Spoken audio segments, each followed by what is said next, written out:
ஹரிஹி ஓம். ராதே கிருஷ்ணா. அறிந்து கொள்வோம் பகவான் நாமங்களை, தெரிந்து கொள்வோம் அதன் பெருமைகளை. பகுதி 132. இந்த பகுதியில் 139வது திருநாமத்தை பார்க்க போகிறோம். இது விஷ்ணு சகஸ்ரநாமத்தின் 15வது ஸ்லோகத்தில் வருகிறது. ஸ்லோகம் 15. லோகாத்யக்ஷ சுராத்யக்ஷோ தர்மாத்யக்ஷஸ்கிருதா கிருதக சதுராத்மா சதுர்வியூக சதுர்தம்ஷ சதுர்புஜக. நாமம் 139. ஓம் சதுராத்மனே நமக. இதற்கு பொருள் பல வடிவங்கள் கொண்டு அருள்பவர், அதாவது 4 விதமான வெளிப்பாடுகளை கொண்டவர். சதுர் என்றால் 4. இதை கருடனின் ஆசைகள் என்ன, அவை எப்படி நிறைவேறின என்பதிலிருந்து பார்க்கலாம். கருடனுக்கு ஒரு சிறு வருத்தம் இருந்து கொண்டே இருந்தது. திருமலையப்பனை பார்த்து அவர் கேட்டார், எம்பெருமானே, இங்கே 7 மலைகளுள் ஆதிசேஷன் பெயரில் சேஷாத்ரி என்றொரு மலையும் எனது பெயரில் கருடாத்ரி என்ற மலையும் உள்ளன. ஆனால் கருடாத்ரிநாதன் என்று உன்னை யாரும் அழைப்பதில்லை. ஆனால் சேஷாத்ரிநாதன் என்று உன்னை அழைக்கிறார்கள். உன்னுடைய பிரம்மோற்சவத்தில் கூட ஒரு முறைதான் கருட வாகனத்தில் நீ எழுந்தருள்கிறாய். சேஷ வாகனத்தில் மட்டும் 2 முறை நீ எழுந்தருள்கிறாய். மற்ற சமயங்களில் கருட வாகன புறப்பாடு இருந்தாலும் பிரம்மோற்சவத்தில் நான் ஒரே ஒரு முறைதானே உன்னை சுமக்கிறேன். நீ ஏன் ஆதிசேஷனுக்கு நிகரான ஸ்தானத்தை எனக்கும் வழங்கக்கூடாது? எனக்கும் தாங்கள் வழங்க வேண்டும் என்று வேண்டினார். அதற்கு எம்பெருமான், உன் கோரிக்கை நிச்சயம் பரிசீலிக்கப்படும் என்று சொல்லிவிட்டார். உடனே கருடன் இன்னொரு கோரிக்கையையும் வைத்தார். அது என்னவென்றால், ஆதிசேஷனாவது பரவாயில்லை, ஆதி காலத்திலிருந்து உனக்கு சேஷனாக, அதாவது தொண்டனாக இருந்து பணிவிடை செய்கிறார். ஆனால் சிறிய திருவடியான அனுமான் ராமாயணத்தில் தானே உன்னோடு வந்து சேர்ந்து கொண்டார். அவருக்கென்று எத்தனை தனி சன்னதிகள், அர்ச்சனைகள், மாலைகள், பூஜைகள். ஆனால் பெரிய திருவடியான எனக்கென்ன தனியாக ஒரு சன்னதி கூட இல்லையே என்று வருத்தப்பட்டார். எம்பெருமான், சரி, நான் இதையும் பரிசீலிக்கிறேன் என்று சொன்னார். இப்படியே சில காலம் கழிந்தது. வைகுண்டத்தில் திடீரென்று மகாலட்சுமியை காணவில்லை. கருடனை அழைத்த திருமால், மகாலட்சுமி எங்கு சென்றிருக்கிறாள் என்று தேட சொன்னார்.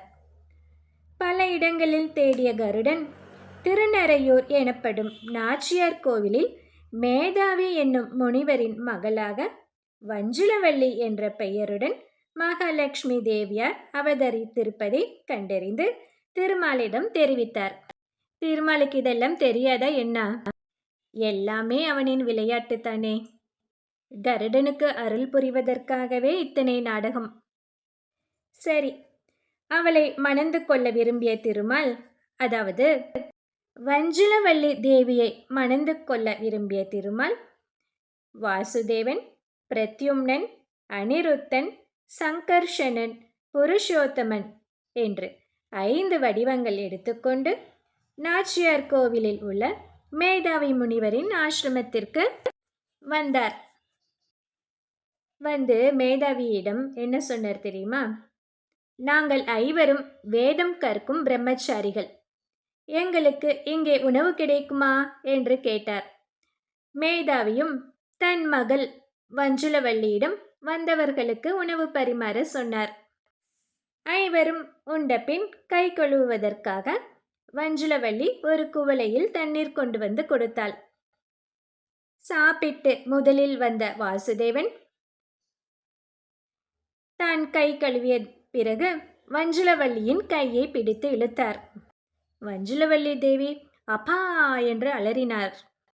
இதை கேட்டு மேதாவி ரிஷி கோபமாக ஓடி வந்தார்.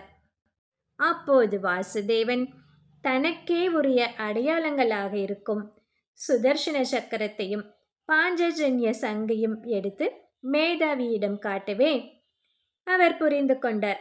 வந்திருப்பவர் திருமால் என்று. தன் மகளையும் அவருக்கு மணமுடித்து வைத்தார்.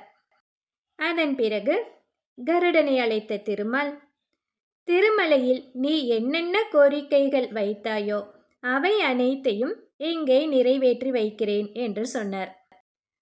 அனுமனுக்காக தனியாக சன்னதி இருப்பது போல இந்த ஊரில் உனக்கென தனி சன்னதி தருகிறேன்.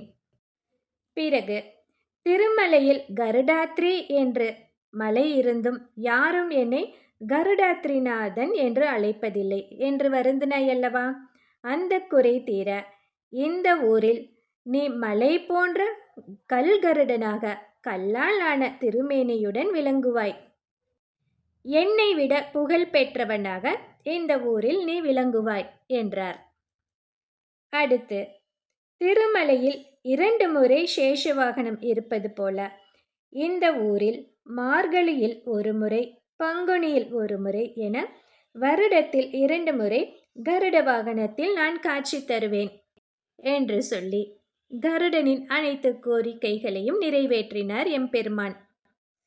அதே போலவே எம்பெருமான் சொன்னது போலவே நாச்சியார் கோவிலில் தனி சன்னதியோடு கற்ற கருடன், கற்கின்ற கருடன், கற்கப் போகின்ற கருடன் என்று முக்காலத்திலும் கல்வி பயின்று கல்வி வரமும் தரும் கல்கருடனாக கருடன் காட்சி தருகிறார்.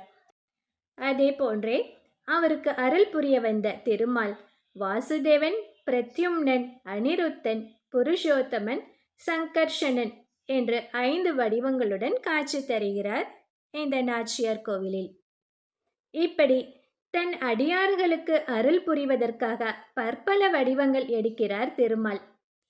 அந்த வகையில் வைகுண்டத்துக்கு வந்து திருமாலை தரிசிக்க முடியாத தேவர்களுக்கு காட்சியளித்து அருள் புரிவதற்காக திருப்பார்கடலில் வாசுதேவன், பிரத்யும்னன், அனிருத்தன், சங்கர்ஷணன் என்ற 4 வடிவங்களோடும் எழுந்தருளியிருக்கிறார். இப்படி பார்க்கடலில் 4 வடிவங்கள் கொண்டு காட்சி தருவதால் எம்பெருமான் சதுராத்மா என்று அழைக்கப்படுகிறார். இந்த 139வது நாமத்தை தினமும் சொல்லி வந்தால் அன்பர்களுக்கு அவர்களின் மனோபாவத்துக்கு ஏற்றபடி திருமால் அருள் புரிவார். அடுத்து நாமம் 140. ஓம் சதுர்வியூகாய நமக. இதை குறித்து அடுத்த பகுதியில் பக்தியின் நிலைகள் என்ன என்று பார்க்கலாம். ஹரி ஓம்.